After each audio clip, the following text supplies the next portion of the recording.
Uy, kamusta ka na? Matagal tayong hindi nagkita. Okay lang. Anong pinagkakabalahan mo ngayon? Busy sa work. Anong work mo? Engineer. Uy, engineer ka na pala? Professional ka na. Ang kwentong ito ay hinango sa aming katang-isip upang mabigyan namin kayo ng kaaliwan at inspirasyon. Ito po ay patungkol sa dalawang taong nagkakilala sa maling panahon, nagsumikap sa buhay at muling pinagtagpo ng tadhana sa tamang panahon.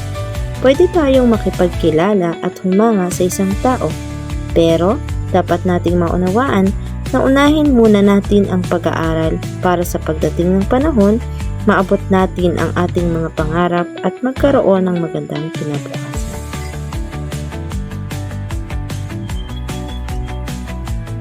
Miss, pwede bang makiupo?